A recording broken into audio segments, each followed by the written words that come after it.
चलो नेक्स्ट क्या देखना है हमको कि भाई role of private health care in India, health care sector. सबसे पहले ये समझ लेते हैं इन इंडिया में जो प्राइवेट हेल्थ केयर सेक्टर है ना, उसका क्या रूल है ना, ये समझना है हमको कि भाई role of private health care sector India में क्या है। अब एक चीज समझ लो, सबसे पहले मैं क्या बोल रहा हूँ कि भाई देखो 2015 से लेकर के 15-16 की बात करें अगर हम, तो उस समय ये जो आपकी प्राइवेट हेल्थ केयर थी, है ना, प्राइवेट हेल्थ जो देती है, प्राइवेट हेल्थ केयर सर्विसेज जो भी देती हैं, ये जो प्राइवेट हेल्थ केयर जो इंडस्ट्री थी, है ना, ये इंडस्ट्री कितना अमाउंट करती थी, इसका लगभग जो मार्केट वैल्यू था वो $40 बिलियन के आसपास था, ठीक है ना, इतनी मार्केट वैल्यू थी इसकी, ठीक है ना, मार्केट वैल्यू, समझ में क्या। और बाद में इसको बोला जा रहा है कि भाई इसको हम क्या कर रहे हैं, इसको बोला जा रहा है कि भाई इतना इसकी ग्रोथ जो है ना, ये प्राइवेट हेल्थ केयर की जो ग्रोथ हो रही है ना, ये ग्रोथ है, ये बहुत तेजी से हो रही है। तो ऐसा बोला जा रहा था कि भाई 2020 तक बाई 2020 ये कितनी हो जाएगी, $280 बिलियन हो जाएगी, $280 बिलियन इतना अचीव कर लेगी, समझा क्या, $280 बिलियन के आसपास ये आपकी इंक्रीज हो जाएगी। ये प्रोजेक्टेड एक एस्टिमेट था काहे को लेकर के कि भाई इंडिया में जो प्राइवेट हेल्थ केयर इंडस्ट्री है, आप समझ सकते हो कितनी तेजी से ये बढ़ रहा है, समझ में गया ना, ठीक है ना। तो भाई इसलिए मैं आपको बोल रहा हूँ कि भाई थोड़ा सा ये दिमाग में रखना कि भाई क्यों सरकार इतना ज़्यादा फोकस करने वाली है प्राइवेट हेल्थ केयर में, क्यों सरकार इतना कर रही है, समझ में गया। तो उसके पीछे का रीज़न ये है कि हमारी जो प्राइवेट हेल्थ केयर है वो बहुत ज़्यादा उसकी में ग्रोथ हो रही है। नेक्स्ट क्या इंपॉर्टेंस है भाई, मैंने आपको बताया था जो ये 1 2 3 ये प्राइमरी हेल्थ केयर है, ये सेकेंडरी हेल्थ केयर है, ये टर्शरी हेल्थ केयर है, ये क्वाटरनरी हेल्थ केयर है, ठीक। इसमें मैंने आपको बताया था कि सेकेंडरी और टर्शरी यहाँ से आप उठा लो तो यहाँ की जो हेल्थ केयर सर्विसेज हैं, हेल्थ केयर सर्विसेज जितनी भी हेल्थ केयर सर्विसेज मिल रही हैं यहाँ पर, उसका 70% तो प्राइवेट वाले दे रहे हैं, समझ में क्या। 70% हेल्थ केयर सर्विसेज कहाँ से आ रही है, कम्स फ्रॉम, ये कहाँ से आती है, तो ये प्राइवेट हेल्थ केयर से आ रही है, समझ में गया। तो आपको समझ में आ रहा होगा कि क्या इंपॉर्टेंस है भाई प्राइवेट हेल्थ केयर का इस सेक्टर में, समझ में गया। तो भाई बहुत ज़्यादा इंपॉर्टेंट हो जाता है private health care sector, clear है ना। तो private sector health care sector का क्यों इंपॉर्टेंस है ये मैंने आपको बता दिया कि भाई 70% जो हेल्थ केयर सर्विसेज है हमारे इंडिया में वो कहाँ से आ रही है, तो यहाँ से आ रही है, समझ में गया। नेक्स्ट देखो क्या बोल रहा हूँ मैं आपको, गवर्नमेंट ने इनके लिए क्या क्या किया है, गवर्नमेंट स्टेप्स इनको प्रमोट करने के लिए, इनको बढ़ावा देने के लिए।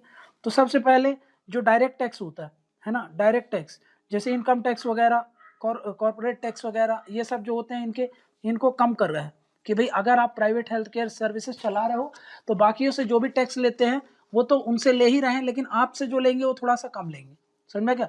तो भाई उनको भी एनकरेज मिलता है कि हाँ भाई ठीक है, इस पर ज़्यादा से ज़्यादा ग्रोथ करो, ठीक है ना। तो भाई डायरेक्ट टैक्स को कम कर दिया है ना, ठीक है ना। डायरेक्ट और इनडायरेक्ट, जैसे जीएसटी क्या होता है, इनडायरेक्ट है, समझ में क्या, और ये क्या है, डायरेक्ट टैक्स है, इनकम टैक्स वगैरह इनमें आते हैं, ठीक है। नेक्स्ट क्या बोल रहा हूं मैं, जो मेडिकल इक्विपमेंट्स होते हैं, है ना, मेडिकल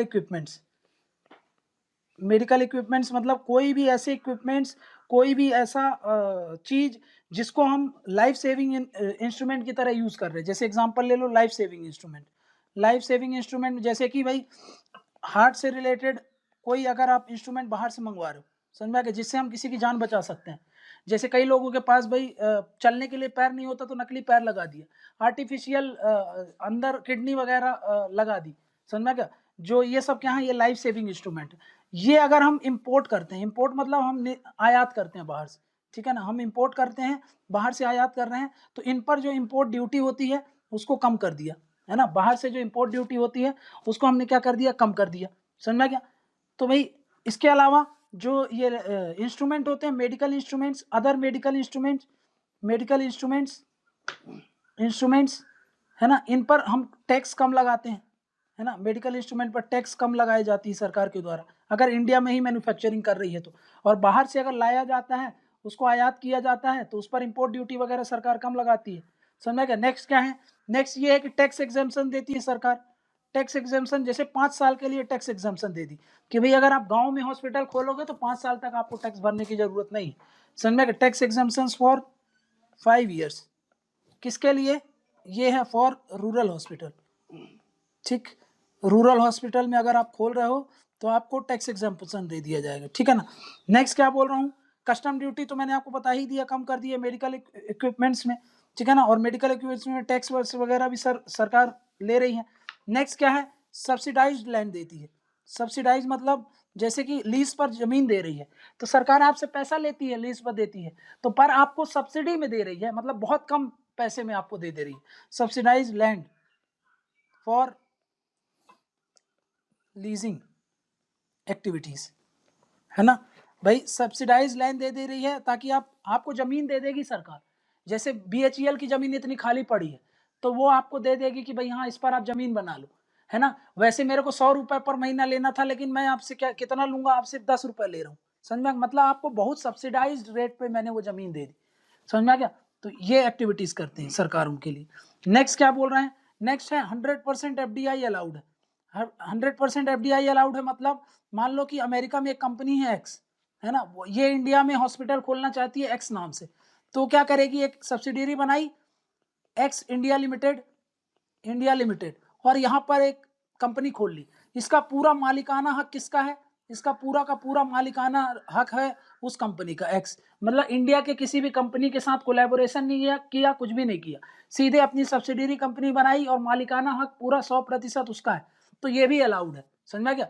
वैसे जैसे मारुति सुजुकी जब चलती थी तो मारुति इंडिया की कंपनी थी, सुजुकी बाहर की कंपनी थी, दोनों मिल करके कोलैबोरेशन में काम करते थे, है ना। मतलब दोनों का पार्टनरशिप क्या था कि भाई 2 एंटिटीज के पास था, बट अब सुजुकी हो गई है। मतलब पूरा मालिकाना हक हो भी सकता है कि पूरा सुजुकी के पास हो, या फिर सुजुकी किसी को अपना थोड़ा बहुत मालिकाना हक किसी को दे भी सकती है। लेकिन 100% FDI मतलब क्या होता है कि भाई वहां कंपनी खोलने के लिए किसी भी मतलब किसी भी कंपनी के साथ कोलैबोरेशन करने का जरूरत नहीं है, सीधा वो कंपनी खोल सकती है, सब्सिडरी खोल सकती है।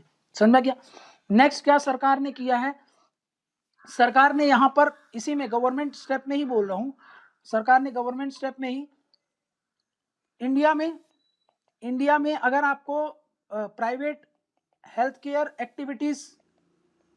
एक्टिविटीज या फिर हॉस्पिटल्स खोलना है या फिर इससे रिलेटेड इंडस्ट्रीज चलानी है ना, तो ये वर्ल्ड में सेकंड हाईएस्ट डेस्टिनेशन बोला जाता है। वर्ल्ड का सेकंड हाईएस्ट डेस्टिनेशन है, सेकंड हाईएस्ट डेस्टिनेशन है। इसका मतलब क्या है, सेकंड हाईएस्ट डेस्टिनेशन का मतलब क्या होता है, सेकंड हाईएस्ट डेस्टिनेशन का मतलब ये है कि भाई मैं अगर आपको 100 रुपए दे दूं और बोलूंगा कि जाओ इस पैसे को खर्च करो, लेकिन ऐसा खर्च करना है ताकि आपको इन्वेस्टमेंट की तरह खर्च करना है, आपको इन्वेस्ट करना है ताकि आपको उनसे पैसा वापस मिले। तो भाई आप क्या करोगे, पहले नंबर में कोई भी हो लेकिन सेकंड नंबर में सबसे ज्यादा इन्वेस्टमेंट कहाँ आ रहे हैं, इंडिया में ही आ रहे हैं। समझ में आ गया। मतलब प्राइवेट हेल्थ केयर में जो इन्वेस्टमेंट की बात करेंगे तो सेकंड हाईएस्ट डेस्टिनेशन बन जाता है ये।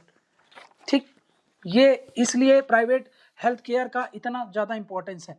समझ में आ गया, इसलिए सरकार इनको इतना ज्यादा फोकस कर रही है। ये जो इंडिया में ये जो फार्मा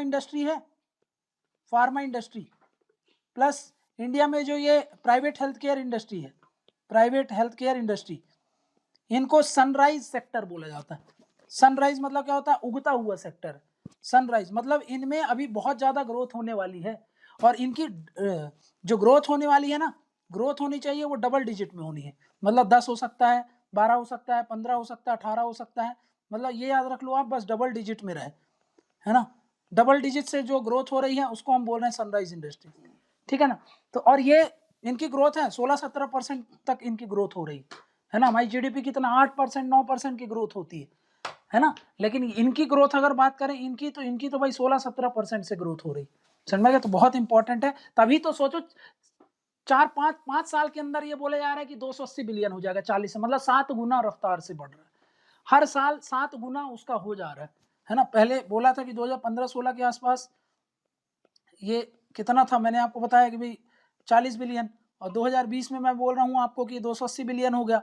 मतलब क्या हो रहा है, 7 गुना हो गया कि नहीं हो गया, 7 टाइम्स सिर्फ 5-6 साल में, है ना, 7 गुना बढ़ जाएगा। मतलब हर साल 1.5 गुना 1.25 के आसपास से स्पीड से ये बढ़ रहा है ना। 1.25 स्पीड नहीं, अगर स्पीड देखो तो 125 हो जाता है, 1.25 टाइम्स बोल रहा हूँ, ठीक है ना। तो भाई इसलिए प्राइवेट हेल्थ केयर का इतना ज्यादा इंपॉर्टेंस हो जाता है, ठीक है। नेक्स्ट देखो, नेक्स्ट क्या बोल रहा हूं मैं, नेक्स्ट समझो। अब समझते हैं इश्यूज क्या है इससे। इश्यूज मतलब क्या होता है कि भाई इससे क्या मुद्दे हैं इसमें with respect to private health care sector में। प्राइवेट हेल्थ केयर सेक्टर में क्या क्या मुद्दे फंसे हुए हैं। तो सबसे पहले मैंने आपको बताया था क्या कि भाई आउट ऑफ पॉकेट एक्सपेंडिचर, समझ में, जिसको हम क्या बोल देते हैं, हाई कॉस्ट है ना। प्राइवेट हेल्थ केयर लेना सबके बस की बात नहीं होती है, पैसे बहुत ज्यादा लगते हैं, समझ में क्या, हाई कॉस्ट ऑफ केयर, है ना, ये सबसे बड़ा चैलेंज है, इज अ मेजर चैलेंज। सबसे बड़ा चैलेंज यही है कि भाई कॉस्ट ऑफ केयर जो होता है वो बहुत ज़्यादा है, समझ में क्या भाई। मेडिकल बिल इतने ज़्यादा होते हैं, मेडिकल बिल इतने ज़्यादा हैं, ठीक है ना, बहुत ज़्यादा उधार लेना पड़ता है, लोन लेना पड़ता है, ठीक है ना। इसलिए क्या होता है इंडिया में, इसमें क्या हो जाता है, आउट ऑफ पॉकेट एक्सपेंडिचर हो गया, आउट ऑफ पॉकेट एक्सपेंडिचर। मतलब भाई जितना मेडिकल का खर्चा होता है लोगों को अपने जेब से लगाना पड़ता है। वेस्ट में लोग, वेस्ट कंट्रीज में जो पश्चिम के देश होते हैं उनमें क्या होता है, अपने जेब से नहीं लगाना पड़ता पैसा। वहां पर लोग क्या करते हैं, इंश्योरेंस खरीद के रखते हैं, इंश्योरेंस खरीद करके रखते हैं, तो जो भी खर्चा होता है सब इंश्योरेंस कंपनी पे करती है, तो उनको अपने जेब से नहीं देना पड़ता। हमारे यहाँ ये वाला कल्चर नहीं है, इंश्योरेंस पेनिट्रेशन बहुत कम है, समझ में गया। और है भी तो वो इन पेशेंट है, आउट पेशेंट को कवर नहीं करता। तो इसलिए क्या होता है हमारे यहाँ इंश्योरेंस का पेनिट्रेशन कम है, इंश्योरेंस का फैलाव बहुत कम है, इसलिए सारा खर्चा जो होता है काहे से लगता है, जेब से लगता है। प्लस ये जो कॉस्ट ऑफ हेल्थ केयर है, कॉस्ट ऑफ हेल्थ केयर वो कैसा है, अगर सस्ता होता तो फिर भी आदमी जेब से लगाता तो नहीं करता, पर ये कॉस्ट ऑफ हेल्थ केयर तो बहुत ज़्यादा है। और वैसे भी कहता है कि हमारे इंडिया में अब सबसे ज़्यादा काहे का ग्रोथ हो रहा है, अब से सबसे ज़्यादा जो बीमारी फैल रही है वो सेकेंडरी और टर्सरी, टर्सरी हेल्थ केयर और क्वाटरनरी हेल्थ केयर की ज़्यादा समस्या हो रही है, समझेगा। और यहाँ पर डोमिनेट कौन करता है, यहाँ पर सबसे ज़्यादा डोमिनेशन किसका है, अभी मैंने आपको बताया 70% सर्विस तो कौन दे रहा है इनमें, प्राइवेट हेल्थ केयर दे रही है। तो भाई इसीलिए कॉस्ट कितना हो जाता है, बहुत ज़्यादा हो जाता है। तो भाई हमारे यहाँ जो पुअर क्लास है ना, जो पुअर क्लास है वो इन सबको अफोर्ड नहीं कर पा रहे हैं, इवन मिडिल क्लास भी इसको अफोर्ड नहीं कर पाती, इसलिए ये एक इशू बन जाता है, समझ में आ गया। ये पहला इशू था। नेक्स्ट इशू क्या है देखो यहाँ पे, नेक्स्ट इशू समझते हैं, सेकेंड इशू। सेकेंड इशू ये है कि भाई जो ड्रग के प्राइस है, ड्रग मतलब जो दवाई की प्राइस है ना, उनमें ड्रग का डिफरेंशियल प्राइस है, डिफरेंशियल प्राइस, है ना, ठीक है। मतलब क्या होता है देखो, एक ही तरीके की ड्रग है, एक कंपनी उसको इस रेट में बेच रही है, दूसरी कंपनी उसको उस रेट में बेच रही, समझ में क्या। तो भाई इसके कारण क्या होता है कि भाई जो इंडस्ट्रीज होती हैं उनको चांस मिल जाता है एक्सप्लॉइट करने का, ज्यादा से ज्यादा पैसा वसूलने का अपने पेशेंट्स, समझ में क्या। इसमें मार्जिन भी ज्यादा होते हैं, देखो वाइडेंस द मार्जिन, अलग अलग प्राइस है एक ही ड्रग के, तो मार्जिन बढ़ गया कि नहीं बढ़ गया, है ना, वाइडेंस द मार्जिन, अब मार्जिन बढ़ गया। इसके कारण क्या होता है, किसको मार्जिन बढ़ गया, किसके लिए मार्जिन बढ़ गया, प्राइवेट हॉस्पिटल्स के लिए, है ना, फॉर प्राइवेट हॉस्पिटल्स। अब ये समझ रहे हो आप देखा है कि भाई हॉस्पिटल्स होते हैं उन्हीं के आसपास वो फार्मेसी क्यों होती है, समझा कि दवाई देने वाली जो दुकान होती है उन्हीं के हॉस्पिटल्स के पास, वो वही दवाई प्रिस्क्राइब करते हैं जो उस हॉस्पिटल में जो वहाँ पे वहाँ पे जो भी दवाई की दुकान होगी वहाँ पे मिल जाए। उसमें क्या होता है कि आप नियर बाई हॉस्पिटल्स में जो दवाई की दुकान है वहीं से आप दवाई खरीदते हो। इसका क्या होता है, बाकायदा पूरा वो जाता है इनके पास, एक फिक्स अमाउंट होता है। मान लो 10 रुपए की दवाई खरीदी आपने, और 10 रुपए की दवाई इस डॉक्टर ने रिकमेंड की थी, तो आपने इस हॉस्पिटल के पास से ही ली, तो 2 रुपए डॉक्टर को चला जाएगा, है ना। और मार्जिन के चांस भी रहते हैं, तो हॉस्पिटल क्या करती है, ज्यादा से ज्यादा दवाई प्रिस्क्राइब करती है, और ज्यादा से ज्यादा महंगी दवाई प्रिस्क्राइब करती हैं, ताकि हॉस्पिटल्स को ज्यादा से ज्यादा फायदा मिले। हॉस्पिटल्स को तो फायदा मिल रहा है इसलिए उनकी ग्रोथ हो रही है, लेकिन पुअर्स और मिडिल क्लास के लिए ये एक बर्डन हो जाता है, समझा क्या, ये प्राइवेट हॉस्पिटल्स के लिए। लेकिन इसके कारण क्या होता है, एक्सप्लॉइटेशन हो रहा है ना, उसका शोषण हो रहा है, किसका, ऑफ पेशेंट्स, पेशेंट्स का एक्सप्लॉइटेशन हो रहा है, ठीक है ना। थर्ड पॉइंट क्या बोल रहा हूँ देखो, थर्ड पॉइंट मैं बोल रहा हूँ variation in health care delivery service, है ना, variation in healthcare delivery service providers। देखो इसका मतलब क्या है भाई, एक हॉस्पिटल ये है H1, एक हॉस्पिटल ये है H2, एक हॉस्पिटल H3। अब सोचो ये एक व्यक्ति है, ये एक व्यक्ति है ना, इसको मान लेते हैं कि भाई हार्ट रिलेटेड प्रॉब्लम है ना, हार्ट रिलेटेड प्रॉब्लम है, ठीक है ना, हार्ट रिलेटेड प्रॉब्लम है इसको। अब ये व्यक्ति अगर इस वाले हॉस्पिटल में जाएगा तो पेशेंट तो वही है, बीमारी वही है, ये इसका अलग ट्रीटमेंट बताएगी, है ना, इसका अलग ट्रीटमेंट बनाएगी, इसका डिफरेंट ट्रीटमेंट होगा, है ना। वही व्यक्ति अगर यहाँ पे जाए तो उसका डिफरेंट ट्रीटमेंट होगा, वो व्यक्ति अगर यहाँ पे जाए वो दूसरे तरीके से ट्रीटमेंट होगा। एक हॉस्पिटल सस्ते में कर रहा है, दूसरे हॉस्पिटल बहुत महंगे में कर रहा है, तीसरा हॉस्पिटल है तो वो और महंगे में कर रहा है। तो मतलब क्या बोल रहा हूं मैं इसको कि इन ये डिसीज है, डिसीज के लिए कोई स्टैंडर्ड तो है नहीं कि कैसे ट्रीटमेंट करना है आपको, समझ में क्या भाई। इसके कारण क्या होता है कि एक ही सर्विस के लिए, एक ही बीमारी के लिए अलग अलग सर्विस दी जाती है अलग अलग हॉस्पिटल्स, है ना। मतलब क्या है कि भाई यहाँ पर एक ही for single disease different types of services, different types of services, अलग अलग सर्विसेज दी जाती हैं। इससे क्या हो रहा है, इससे हो ये रहा है कि भाई इससे क्या होगा, मैंने आपको क्या बताया कि भाई इसके लैक ऑफ, ऐसा क्यों होता है, पहली बात तो ये समझो, क्योंकि कोई प्रॉपर गाइडलाइन नहीं है, कोई प्रॉपर स्टैंडर्ड नहीं है ना, स्टैंडर्ड नहीं है कि भाई इसको कैसे किस किस एंगल से ट्रीट करना है, इनके पीछे कोई गाइडलाइंस नहीं है। इसलिए क्या होता है, हर हॉस्पिटल ज्यादा से ज्यादा एक्सप्लॉइट करने का कोशिश करता है, समझ में। इसके अलावा ट्रांसपेरेंसी नहीं है, मतलब ट्रांसपेरेंसी मतलब क्या होता है, पारदर्शिता नहीं है, ट्रांसपेरेंसी कम है, समझ में क्या। तो इसके कारण क्या होता है, ज्यादा से ज्यादा पेशेंट का शोषण होता है ना, इससे क्या होगा, एक्सप्लॉइटेशन बढ़ जाएगा, ठीक है, एक्सप्लॉइटेशन ऑफ पेशेंट ये बढ़ जाएगा, ठीक है, पेशेंट्स के एक्सप्लॉइटेशन बढ़ जाते हैं इसके कारण, ठीक है। 3 पॉइंट देख लिया हम लोगों ने। अब क्या देखना है आपको, चौथा पॉइंट देखो इसमें क्या है। चौथा पॉइंट ये बोलता है कि भाई देखो पेशेंट है एक तरफ, पेशेंट है और डॉक्टर्स हैं, है ना। कायदे से भाई पेशेंट, एक तो वैसे डॉक्टर की शॉर्टेज है, समझ में क्या, देखो पेशेंट बहुत ज्यादा है ना, पेशेंट बहुत ज्यादा है और डॉक्टर्स बहुत कम है ना। वैसे भी हमने देखा था कि पेशेंट डॉक्टर का जो रेशियो होता है वो इंडिया में कम है, लेकिन इसके साथ साथ भी पेशेंट डॉक्टर के बीच में, भाई पेशेंट को रेगुलर डॉक्टर से मिलना जुलना रहना चाहिए अगर उसको अपनी डिसीज क्योर करना है, बट इनके बीच में कनेक्ट होना चाहिए, होना क्या चाहिए, कनेक्ट। लेकिन एक्चुअली में ये डिस्कनेक्ट देखने को मिलता है, डिस्कनेक्ट क्यों, ये है एक्चुअली में, होना ये चाहिए, ये आइडियल कंडीशन है, रियलिटी में डिस्कनेक्ट है। रियलिटी में डिस्कनेक्ट कैसे है, आप कभी हॉस्पिटल जाना, आप उनके जूनियर से मिलते हो, जूनियर से कंसल्ट करते हो, और पुअर्स को तो पता भी नहीं रहता भाई, स्पेशलिस्ट से नहीं होता, उनके जो पैरा डॉक्टर्स होते हैं, जूनियर्स होते हैं, वही सारा ट्रीटमेंट करते हैं, समझा क्या। इसके कारण क्या होता है, एफिशिएंसी कम हो जाती है ना। इसके कारण क्या हो रहा है, देखो पेशेंट डॉक्टर के बीच में डिस्कनेक्ट हो गया, मतलब एक्चुअली में जूनियर डॉक्टर से ट्रीटमेंट होता है, जूनियर डॉक्टर से मिलते हैं, तो उससे क्या होता है, उससे एफिशिएंसी कम हो जाती है, समझ में क्या। उससे जो ये ओवरऑल मेडिकल प्रोसीजर है, ओवरऑल जो मेडिकल प्रोसीजर है, मेडिकल प्रोसीजर वो भी कमजोर हो जाता है ना, वो भी कमजोर हो गया, वीकेंड, ठीक है ना। तो भाई ये एक अलग इशू चल रहा है, ठीक है ना। पांचवा देखो, ठीक है ना, पांचवा क्या बोल रहा हूं मैं कि भाई गैप है, रूरल और अर्बन गैप है, रूरल अर्बन गैप है।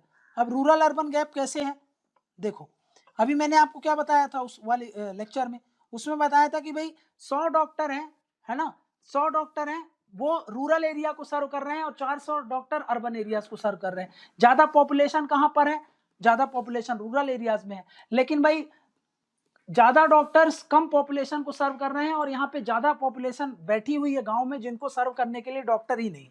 मतलब ये जो प्राइवेट हेल्थ केयर है, प्राइवेट हेल्थ केयर जो होती है ये ज्यादा कहाँ पर है, ये ज्यादा होती है अर्बन एरियाज में, मतलब शहर में, अर्बन एरियाज में, है ना। रूरल एरियाज में प्राइवेट हेल्थ केयर कैसी है, प्राइवेट हेल्थ केयर ये बहुत कम है ना, कहाँ पर, रूरल एरियाज में।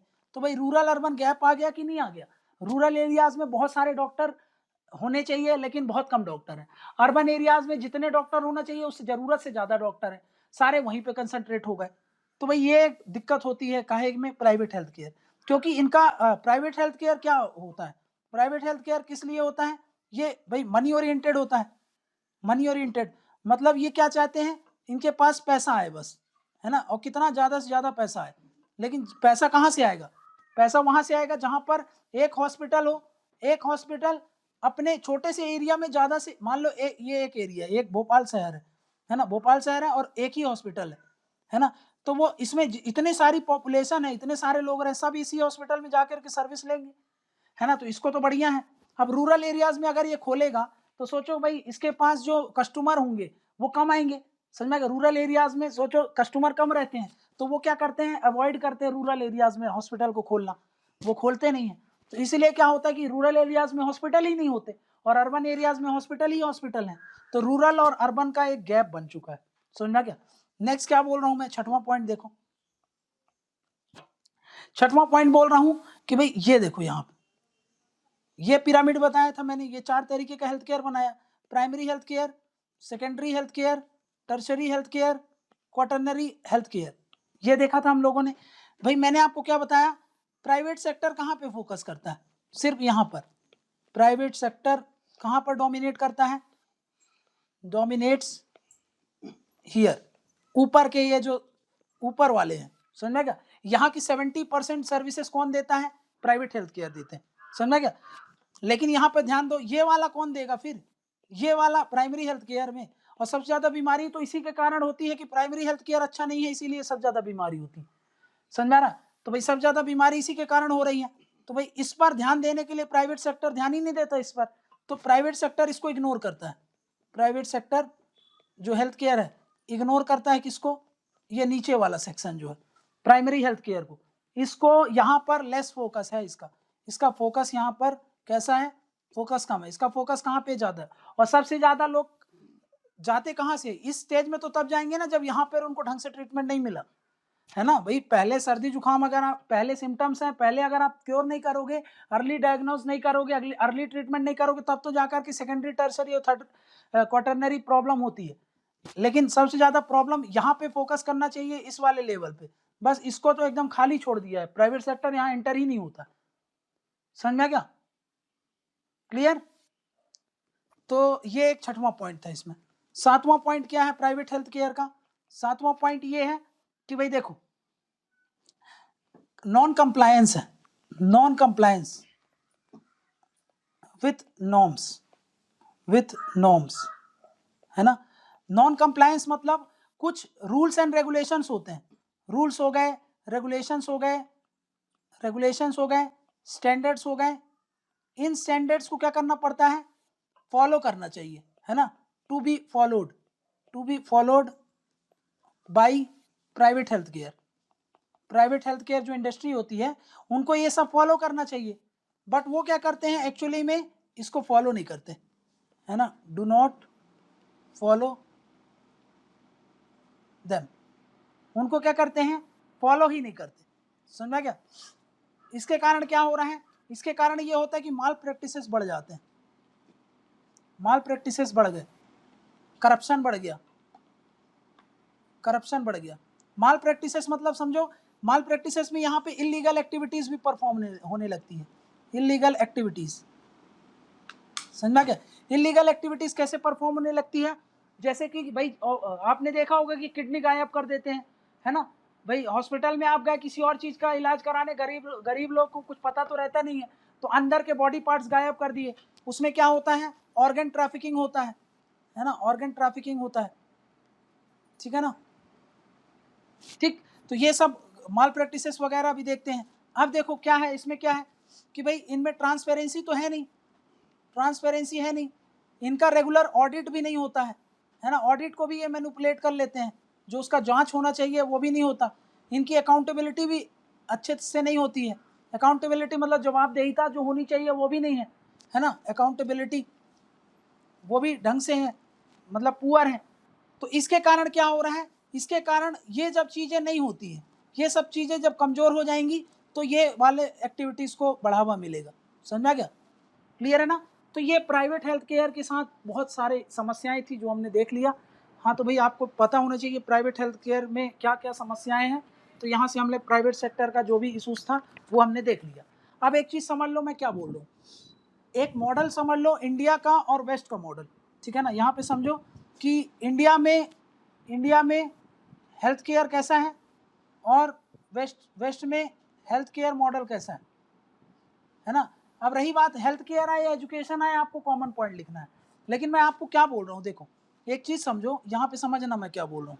पहले इस चीज़ को समझ लो आप, इसको समझने से पहले मैं क्या बोल रहा हूँ। देखो एक होते हैं, देखो गुड्स हैं, गुड्स होते हैं, गुड्स मतलब कोई भी वस्तु हो सकती है, कोई भी एंड सर्विसेज है ना, कोई भी गुड्स एंड सर्विसेज हो सकते हैं, मतलब कोई भी वस्तु हो, कोई भी सेवा हो सकती है।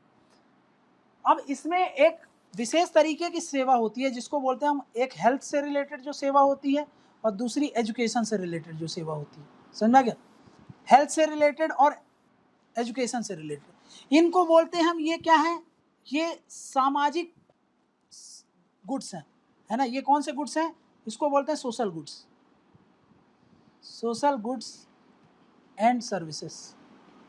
समझा क्या, हेल्थ से रिलेटेड जो भी वस्तु और सेवा होती है उसको हम क्या बोलते हैं, सोशल गुड्स एंड सर्विसेज।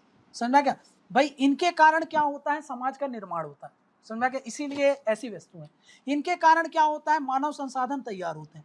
समझा क्या, और ये दो चीज ऐसी चीज है जो कि आपके देश में विकास भी ला सकती है और आपके देश को गर्त में भी ले जा सकती है। समझा कि आपके देश में अगर हेल्थ अच्छा है तो आप उससे बेटर ह्यूमन रिसोर्स बना सकते हो, बेटर ह्यूमन रिसोर्स का आउटपुट लेकर के आप डेमोग्राफिक डिविडेंड, काम करने वाले ज़्यादा लोग होते हैं तो आपका डेवलपमेंट इंश्योर हो जाएगा, इकोनॉमिक ग्रोथ हो जाएगी। समझा, अगर शिक्षित लोग हैं तो आपके देश में पीस, इंस्टेबिलिटी, हार्मनी ये सब बना रहेगा, है ना, कम्युनल कन्फ्लिक्ट वगैरह नहीं होगा। लेकिन अगर अशिक्षित लोग रहेंगे तो आपके देश में तबाही हो सकती है। समझा क्या, इसीलिए ये जो सोशल गुड्स हैं, ये सोशल गुड्स को सबसे ज़्यादा इंपॉर्टेंट देती हैं सरकारें। समझा क्या, अब हम समझते हैं कि इसको लेकर के क्या अप्रोच है दोनों देश, एक इंडिया को समझते हैं और एक वेस्टर्न कंट्रीज को समझते हैं। देखो इंडिया में क्या, देखो वेस्टर्न कंट्रीज में क्या होता है, पहले ये समझते हैं। वेस्टर्न कंट्रीज में, वेस्टर्न कंट्रीज है ना, वेस्टर्न कंट्रीज में कौन सा मॉडल फॉलो करते हैं, वो मॉडल फॉलो करते हैं, मॉडल उनका जो चलता है वो है कैपिटलिज्म का, है ना, पूंजीवाद चलता है उनके यहाँ, कैपिटलिज्म है, कैपिटलिज्म है मतलब पूंजीवाद है। तो कैपिटलिज्म क्या बोलता है, फ्री मार्केट इकोनॉमी बोलता है, फ्री मार्केट इकोनॉमी बोलता है। फ्री मार्केट इकोनॉमी का मतलब क्या होता है, आप अपनी जो भी अर्थव्यवस्था है उसको लिबरल कर दो, लिबरलाइज कर दो, ठीक है ना, ठीक है ना, आप उसको छोड़ दो और यहाँ पर क्या होना चाहिए, गवर्नमेंट होती है, गवर्नमेंट का कम से कम इंटरवेंशन होना चाहिए। गवर्नमेंट का इंटरवेंशन कैसा होना चाहिए, इंटरवेंशन काहे में, इंटरवेंशन कम होना चाहिए, काहे के लिए, वस्तु और सेवा को उपलब्ध कराने में, है ना, for providing goods and services. समझ में क्या, ये मॉडल क्या बोलता है, ये मॉडल बोलता है कि सरकार को क्या करना चाहिए, सिर्फ जो एसेंशियल सर्विसेज होती हैं, जो बहुत ज़्यादा इंपॉर्टेंट वस्तु होती हैं या सेवाएं होती हैं, उन्हीं का ही आदान प्रदान करना चाहिए। बाकी सब को क्या करो, आप मार्केट के लिए छोड़ दो।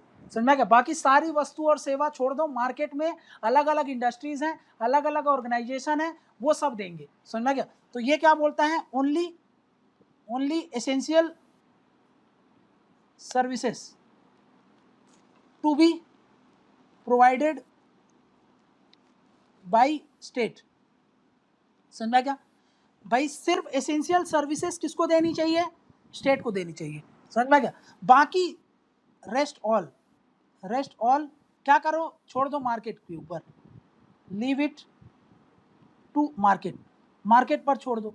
समझ में क्या, मतलब मार्केट वो गुड्स एंड सर्विस देगा, किसको, लोगों को, market will provide goods and services, वो देगा। मार्केट में कौन, अलग अलग इंडस्ट्रीज हैं, अलग अलग कॉर्पोरेट्स हैं, अलग अलग फैक्ट्रीज होंगी, वो सब बनाएंगी, वो वस्तु और सेवा देंगी। समझ में गया, ये तो फॉलो करते हैं वो। लेकिन सोचो अब ये जो वेस्ट की सरकारें हैं ना, वो जो हेल्थ और एजुकेशन है, हेल्थ एंड एजुकेशन है, उसको वो खुद के पास रखती हैं, इसका वो निजीकरण नहीं करती, इसका आप प्राइवेटाइज नहीं करती हैं, समझा गया, ये प्राइवेटाइज नहीं करती, समझा गया, इसको खुद से ही रह करके खुद से ही सप्लाई करवाती।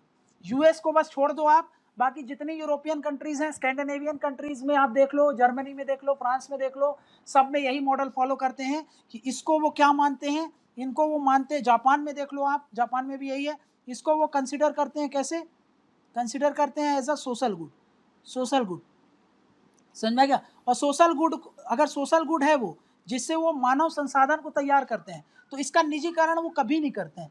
इसमें खुद का स्टेट का कंट्रोल होता है, स्टेट का कंट्रोल होता है, समझा गया, स्टेट का कंट्रोल होता है। इसीलिए यहाँ पर देखो शिक्षा और स्वास्थ्य जो है, इसके जो पैमाने होते हैं उन पर यहाँ की जो देश होती है सबसे अच्छा परफॉर्म करती है। सोचो, ये कंट्री कैपिटलिज्म की बात करते हैं, निजीकरण की बात करते हैं, प्राइवेटाइज करते हैं हर कुछ, लेकिन शिक्षा और स्वास्थ्य को कभी भी ये ऐसा नहीं करते हैं, समझा क्या। और वहीं पर अगर मैं बात करूं इंडिया की, इंडिया क्या फॉलो करता है, इंडिया फॉलो करता है, वैसे अगर थ्योरेटिकली बात करें, थ्योरी में तो ये सोशलिस्ट है, सोशलिस्ट है ना, बट प्रैक्टिकली में ये कैसा है, प्रैक्टिकली में ये कैसा है, मिक्स इकोनॉमी है ना, मिक्स इकोनॉमी है, मिक्स इकोनॉमी मतलब ये। और वैसे रियलिटी में और बात करें, प्रैक्टिकली में तो बताते तो मिक्स इकोनॉमी है, बट ज़्यादा इंक्लाइंड टूवर्ड्स किसका है, इंक्लाइंड टूवर्ड्स कैपिटलिज्म। अब और तेजी से ये पूंजीवाद की तरफ बढ़ रहा है, सोचो। और सोशलिज्म क्या बोलता है कि भाई सारे गुड्स एंड सर्विसेज, समझा क्या, सारे वस्तु एवं सेवा कौन देना चाहिए, किसको देना चाहिए, ये स्टेट प्रोवाइड करे। स्टेट मतलब गवर्नमेंट प्रोवाइड करे, गवर्नमेंट की रिस्पॉन्सिबिलिटी है कि वो सारी गुड्स एंड सर्विसेज को प्रोवाइड करे, समझा क्या, उसमें वो कोई कमी ना करे, समझा क्या। लेकिन देखो यहाँ पर सोचो, जिसको हेल्थ और एजुकेशन को, ये क्या है, सोशल गुड्स हैं, है ना, ये सोशल गुड्स हैं। इसको तो इवन वेस्टर्न कंट्रीज जो एडवोकेट करती हैं कि भाई इसका निजीकरण, तो वो भी नहीं करते हैं, बट इंडिया क्या करता है, यहाँ पर इनका निजीकरण कर दिया, इनको प्राइवेटाइज कर दिया, है ना, इनका प्राइवेटाइज कर दिया। इसीलिए यहाँ पर ये जो सोशल गुड्स हैं, यहाँ पर जो हेल्थ है, यहाँ पर जो एजुकेशन है, वो प्राइवेटाइज हो चुके हैं। इसीलिए यहाँ पर पुअर क्लास इसको ले नहीं पाती, पुअर क्लास का रीच जो है ना, जो उसके रीच है वो कम हो गई। पुअर क्लास की रीच कम होने के कारण क्या होता है, हमारे यहाँ गैप बन गया है, गैप बन गया काहे को, रिच एंड पुअर को।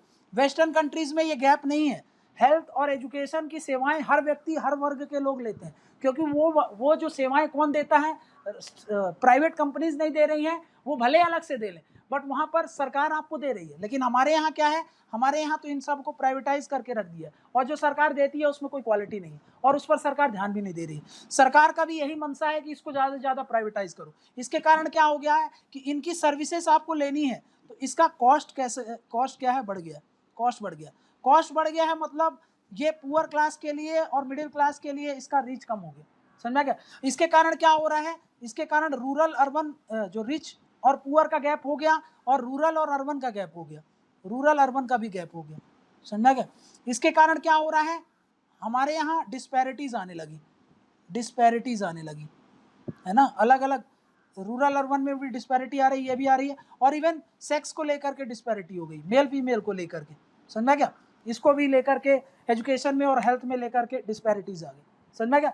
तो भाई इसीलिए बोला जाता है कि एटलीस्ट हेल्थ और एजुकेशन को तो प्राइवेटाइज ना किया जाए, समझ रहा है। ये जो है, ये सोशल गुड्स हैं, ये मानव संसाधन को तैयार करते हैं। इसमें जितना ज़्यादा सरकार अपना रोल लेगी, उतना अच्छे तरीके से आप मानव संसाधन का विकास कर पाओगे, उतना तरीके से आप ह्यूमन रिसोर्स को डेवलप कर सकते हो। अगर आपने यहाँ पर प्राइवेटाइज कर दिया, ज़्यादा अगर इस पर ध्यान नहीं देंगे, तो क्या होगा, ये गैप बढ़ता जाएगा, गैप बढ़ता जाएगा, तो भाई एक वर्ग ऐसा हो जाएगा जिसके पास ना तो हेल्थ रहेगा ना तो एजुकेशन, तो फिर उसको आप संभाल नहीं पाओगे, समझा के। सोचो, जो लोग अगर एजुकेटेड नहीं है, हेल्थ भी नहीं है, उनको आप ये बोल सकते हो ना, वो अनएम्प्लॉयड रहेंगे, और फिर इसके साथ अनएम्प्लॉयड में उनको ये सब चीज़ में भड़काना, कम्युनलिज्म, कास्टिज्म, पॉलिटिक्स में इन्वॉल्व करके आप इंसर्जेंसी क्रिएट कर सकते हो, टेरर एक्टिविटीज़ के लिए इन सब को हम यूज़ कर सकते हैं। तो ये किसी भी देश के हित में नहीं होता।